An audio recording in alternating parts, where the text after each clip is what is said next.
నా జీవితంలో సంద్రాలు, నా జీవితంలో అగ్ని, నా జీవితంలో ఎన్నో శ్రమలు, కానీ వీటన్నిటిలో నువ్వు నా కోట. You are my fortress, you are my refuge, you are my hiding place. ఇవన్నీ వచ్చినా నాకు భయం లేదు ప్రభు, ఎందుకంటే నువ్వు నా కోట.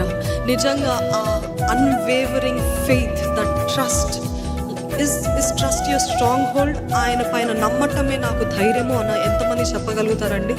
నా పరిస్థితులు ఏదేమైనా నాకు తెలుసు, నా దేవుడు నమ్మదగిన వాడు అన్నవారు ఉన్నారా? Really in our situations, in our circumstances, ఏది ఏమైనా స్థితిగతులు మారుతాయి, కానీ నా దేవుడు మారడు. ఆయన నా పక్షాన ఉంటే నాకు ఏ భయము లేదు. ఆమేన్.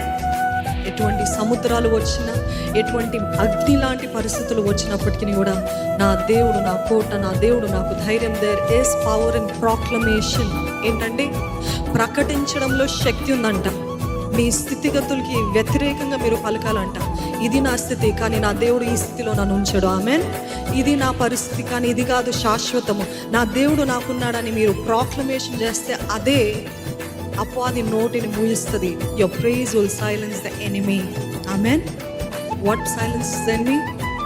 ఈరోజు మనుషులు ఊరికే మీ పైన నిందలు వేస్తున్నారేమో, ఊరికే విమర్శిస్తున్నారు, ఊరికే తీర్పులు తీరుస్తున్నారు. Let nothing bother you. You keep praising God. Your praise will silence the enemy. Hallelujah.